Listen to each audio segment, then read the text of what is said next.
Hello, ഇന്ന് ഞാൻ പറയാൻ പോകുന്ന കഥേൻ്റെ പേരാണ് ടോക്കറ്റീവ് ടോർട്ടോയ്സ്. ഒരിക്കൽ ഒരു കാട്ടിൽ 2 വാത്തുകളും ഒരാമയും താമസിച്ചിരുന്നു. വാത്തുകൾ എന്താണെന്ന് നിങ്ങൾക്ക് അറിയാമോ? അതിന് ഇംഗ്ലീഷിൽ സ്വാൻ എന്ന് പറയും. അവർ അടുത്ത സുഹൃത്തുക്കളായിരുന്നു. ഒരു വേനൽക്കാലത്ത് ആ പ്രദേശത്ത് കഠിനമായ വരൾച്ച ഉണ്ടായി. തടാകം ഉണങ്ങാൻ തുടങ്ങി.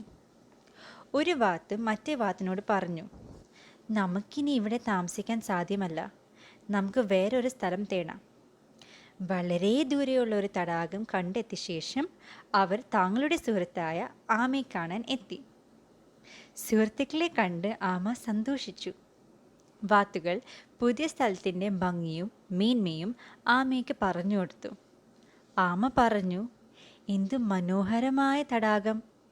അവിടെ താമസിക്കാൻ പോകുന്ന നിങ്ങൾ ഭാഗ്യവാന്മാർ. എനിക്കും ആ തടാകത്തിലേക്ക് പറന്നു വരാൻ ചിറകുകളുണ്ടായിരുന്നെങ്കിൽ. ആമയുടെ വാക്കുകൾ കേട്ട് വാത്തുകൾ ദുഃഖിച്ചു. അവരൊരുമിച്ച് ജീവിച്ച് നല്ല ദിനങ്ങളെക്കുറിച്ച് ഓർത്തു. ആമയെ തനിച്ചാക്കി പോകാൻ അവർക്ക് മനസ്സ് വന്നില്ല. സുഹൃത്തിനെ സഹായിക്കാൻ ഞങ്ങളൊരു വഴി നോക്കട്ടെ എന്ന് വാത്തുകൾ പറഞ്ഞു. ആമ ഒരു മാർഗം നിർദ്ദേശിച്ചു. ഒരു വടി നിങ്ങൾ 2 പേരും 2 അറ്റത്ത് കടിച്ചു പിടിക്കണം. അതിൻ്റെ നടുവിൽ ഞാൻ കടിച്ച് തൂങ്ങിക്കോളാം. അങ്ങനെ നിങ്ങൾ പുതിയ സ്ഥലത്തിലേക്ക് എന്നെയും കൊണ്ട് പറക്കാം. നല്ല ആശയം. പക്ഷേ നീ ഇടയ്ക്ക് വെച്ച് വായ തുറന്നാൽ നീ താഴെ വീണു പോകും എന്ന് വാത്തുകൾ ആമയോട് പറഞ്ഞു. ഇത് സമ്മതിച്ച് ആമയും കൊണ്ട് വാത്തുകൾ ആകാശത്തിലേക്ക് പറന്നുയർന്നു.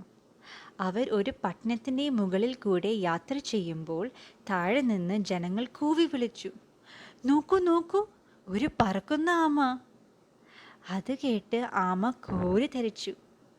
സ്വയം മറന്ന ആമ നന്ദി പറയാൻ വായ തുറന്നതും ഖൂ എന്ന് താഴെ വീണു. അങ്ങനെ ആമ ചത്തുപോയി. അവരുടെ സുഹൃത്ത് നഷ്ടപ്പെട്ടെന്ന് ഓർത്ത് അവർ വിഷമിച്ചു.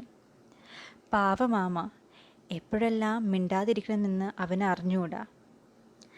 അനവസരത്തിലെ സംസാരം ആപത്തിനെ ക്ഷണിക്കും. Thank you.